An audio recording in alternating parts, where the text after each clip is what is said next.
조선 왕 자전. 최초로 궁궐에서 태어난 원자였으나 폐주가 된 연산군 이융.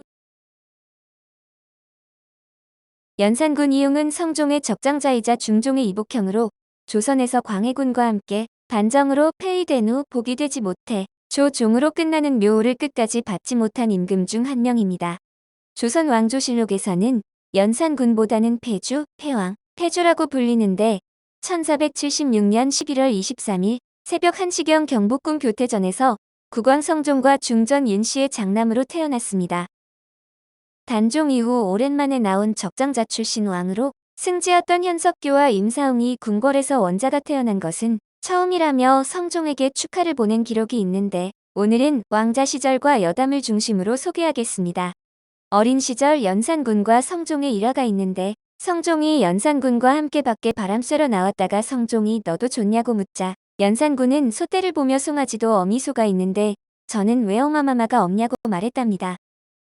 또한 연산군이 성종의 허락을 받고 밖에서 놀다 저녁 때쯤 대궐로 돌아왔는데 이에 성종은 연산군이 밖에서 무슨 일이 있었는지 궁금해 물었다고 합니다. 그러자 연산군은 송아지 한 마리가 어미소를 따라가는데 어미소가 울면 송아지도 따라 울어 어미와 새끼가 함께 살아있으니 이것이 가장 부러운 일이었습니다 라고 말해 성종이 슬피 여겼다고 합니다. 세자 시절부터 연산군은 대간들에게 시달리는 성종을 답답하게 여기며 반감을 가졌고 즉위 이후는 매우 혐오해 한 신하가 아버지 성종을 본받으라고 자주 말하는 것을 듣기 싫어했으며 성종을 매우 미워했다고 합니다. 성종이 승하했을 때 상중임에도 서러워하는 빛이 없었으며 고기 반찬을 먹는 것을 금하는데도 불구하고 성종 기일날 고기나 생선이 들어있지 않는 반찬을 올렸다고 사홍원의 관계관원을 국문하기도 했습니다. 성종을 미워해 행상하던 사람까지 죄를 주었다고 하며 성종의 예법을 모두 폐지했고 성종의 기일날에는 사냥하러 나갔으며 성종의 반신 영정을 표적으로 삼아 활을 쏘거나 영정을 걷어 손으로 때리기도 했습니다.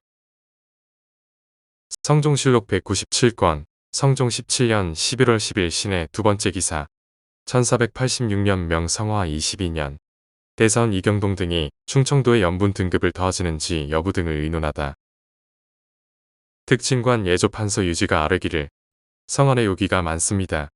영의정 정창손의 집에는 귀신이 있어 능히 집안의 기물을 옮기고 호조 좌랑 이두의 집에도 여기가 있어 매우 요사스럽습니다. 대낮의 모양을 나타내고 말을 하며 음식까지 먹는다고 하니 청컨대 기양하게 하소서 하자 임금이 좌우에 물었다. 홍웅이 대답하기를 예전에 유문충의 집에 쥐가 나와 절을 하고 서서 있었는데 집사람이 괴이하게 여겨 유문충에게 고하니 유문충이 말하기를 이는 굶주려서 먹을 것을 구하는 것이다. 쌀을 퍼뜨려 주라고 하였고 부엉이가 집에 들어왔을 때도 역시 괴이하게 여기지 아니하였는데 마침내 집에 재앙이 없었습니다. 귀신을 보아도 괴이하게 여기지 아니하면 저절로 재앙이 없을 것입니다. 정창손의 집에 괴이함이 있으므로 집사람이 옮겨 피하기를 청하였으나 정창손이 말하기를 나는 늙었으니 비록 죽을지라도 어찌 요기로 인하여 피하겠느냐고 하였는데 집에 마침내 재앙이 없었습니다 하였다. 임금이 말하기를 부엉이는 세상에서 싫어하는 것이나 항상 궁중의 나무에서 우니 무엇이 좋기 괴이하겠는가. 물괴는 오래되면 저절로 없어진다 하였다. 유지가 아뢰기를 청컨대 화포로서 이를 물리치소서.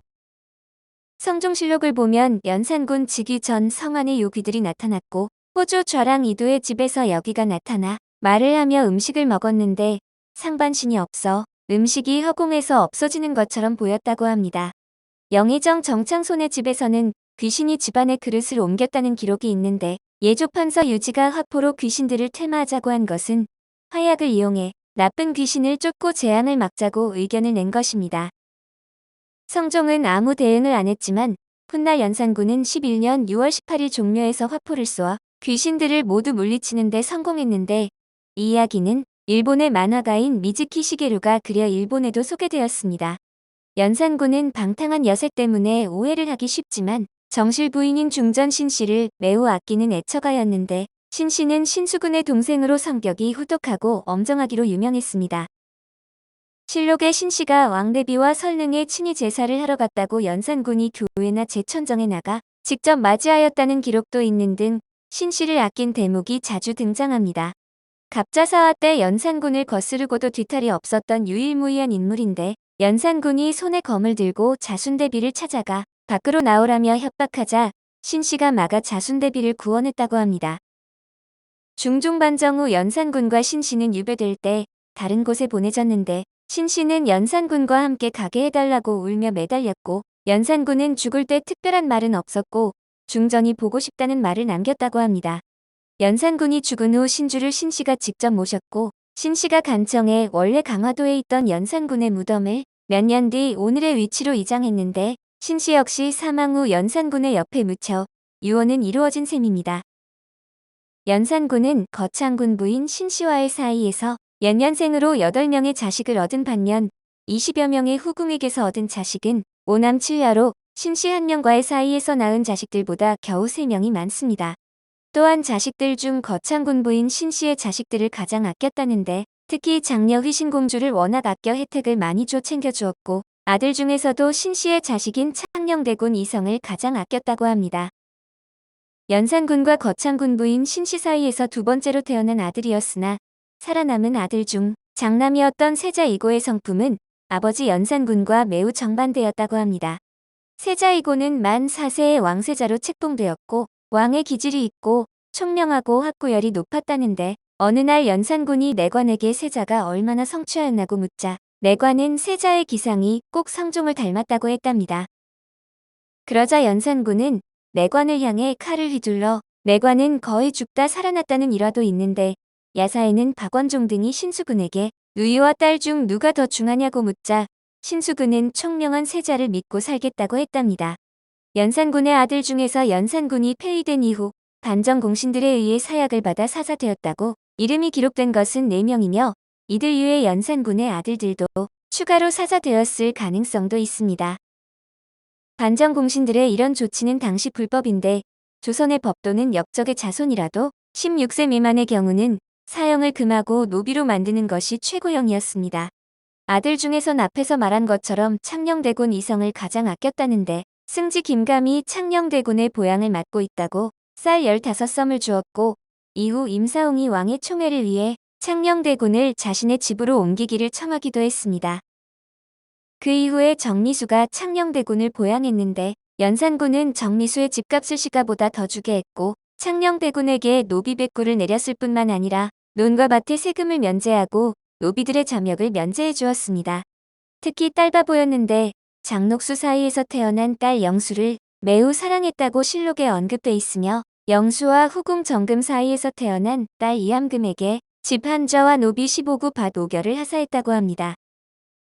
연산군이 가장 각별히 아끼고 사랑했던 자식인 휘신공주는 16살 세자 시절 연산군과 거창군 부인 신씨 사이에서 태어난 첫 아이이자 장녀이며 성종이 생전에 본 첫 손주였습니다.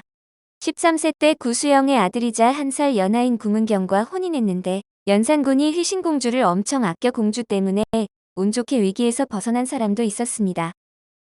갑자사화 때 처형된 이미재의 부인이자 상위 구문경의 누이인 구순복은 남편의 죄로 연좌되어 노비가 될 뻔하다가 연산군이 공주의 뜻을 고려해 연좌시키지 않고 놓아주었습니다. 연산군은 대중들에게 가장 잘 알려진 대표적인 폭군이지만 즉위 초기에는 국정을 안정적으로 운영해 나갔다는 평가도 있었고 무후사화에 피바람이 있었으나 사화의 원인을 제공한 삼사의 행동에 더 큰 문제가 있었습니다. 그러나 연산군이 제20년째의 갑자사화 기간에 보인 옥사의 잔혹성과 규모는 경악스러울 정도인데 사관은 난폭한 임금이 많았으나 연산군만큼 심한 자는 아직 있지 않았다고 평했습니다. 연산군은 패비윤 씨의 성격에서 유전적으로 영향을 받은 것으로 추측되는데 패비윤 씨가 연산군을 출산하기 전까지는 성종에게 많은 총애를 받았고 3명의 대비들에게도 예쁨 받았을 뿐더러 후궁들과도 잘 지냈습니다. 어질고 온순한 사람이었으나 연산군을 출산하고 난 후 포악한 사람으로 뒤바뀌었다는데 성종은 매일 패비윤 씨에게 시달려 누울 때마다 패비윤 씨가 무슨 짓을 할지 몰라 두렵다고 인수대비에게 털어놓았답니다. 패비윤 씨가 불의한 일을 행했을 때 인수대비와 성종이 물으면 주상이 가르친 것이라고 하고 성종이 꾸짖으면 대비가 가르친 것이라고 말했고 대비들이 나무라면 성난 눈으로 노려보는 등 불손했다고 합니다.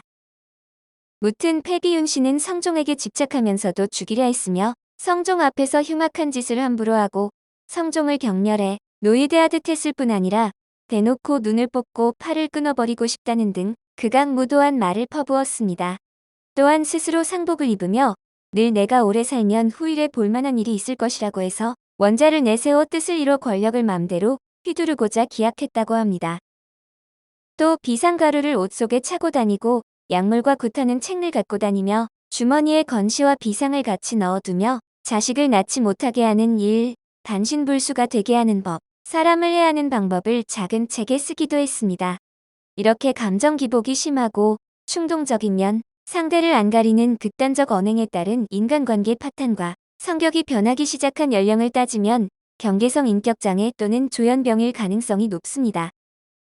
경계성 인격장애는 보통 청소년기나 성년기 초기에 나타나며 패비윤 씨가 이런 성향이 된 나이도 22살 때부터인데 이외에 연산군과 패비윤 씨가 양극성 장애를 앓았을 것이란 논문도 있습니다. 연산군은 제2 9년부터 무당굿을 좋아하고 즐겨했는데 스스로 무당이 되어 음악을 연주하고 노래하고 춤추며 패비윤 씨가 붙은 형상을 했으며 백악사에 자주 올라가 굿을 했습니다. 이런 임금을 보고 궁중에서는 패비가 빌미가 되었다고 여겼는데 여기서 빌미란 문맥상으로 보았을 때 귀신이 내린 재난으로 해석되어 패비윤 씨가 원기되어 연산군에게 빙이 되어 재앙을 일으킨다고 보았습니다. 연산군은 노래와 춤, 음악을 연주하는 것을 즐겼으며 신하들에게도 노래와 춤을 추라고 명하기도 했는데 인수대비, 세조의 후궁인 근빈 박씨 앞에서 수치심이나 두려움을 안겨주는 춤을 추기도 했습니다. 특히 근빈 박씨는 나이 80세로 춤을 추기에 어려웠는데 연산군이 춤추면서 박씨에게도 춤추라고 명했고 박씨는 연산군의 학대가 두려워 억지로 춤을 추었다고 합니다. 의외로 몸이 날렵했는데 말 위에서도 처용무와 건무를 추기도 했고 말을 달리다가 거꾸로 말을 타기도 했으며 말을 타고 달리며 활을 쏘기도 했습니다. 많은 시를 남겨 실록에 수록되어 있는 연산군의 시는 총 141편인데 실록에 수록된 연산군의 시 141수는 군주로서 신하에 대한 애정과 배려를 담은 시들이 대부분입니다. 연산군이 지은 시는 당시에 격조와 운율이 청고하다는 평이 있었고 현대 문학가들로부터는 허무주의를 멋지게 살려놓으며 풍류성이 뛰어나고 문장이 깔끔하다는 평을 받았다고 합니다.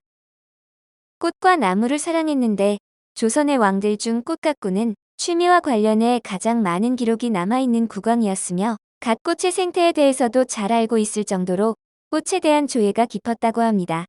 경회로가 가장 활성화됐던 시기는 연산군 때였다는데 연산군은 경회로 연못의 관사에 배들을 가져다 연결하고 그 위에 판자를 깔아 평지처럼 만들고 채붕을 만들었습니다.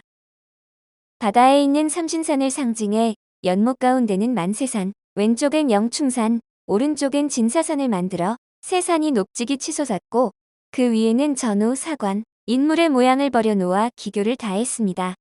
이외에도 수백 명이 탈 수 있는 황룡주를 만들어 채단으로 꾸미고 연못 위에 띄어 휘황하게 비춰놓았으며 미복으로 황룡주에 올라타 만세산을 구경했다고 합니다. 옷 입는 것을 중요시해 기생들은 물론 거란의 노비들까지 깨끗한 옷을 입도록 하고 서민들에게는 넓은 소매를 입도록 장려했으며 품계가 낮은 신하들에게는 흉배를 달게 하고 비단 옷을 장려했습니다.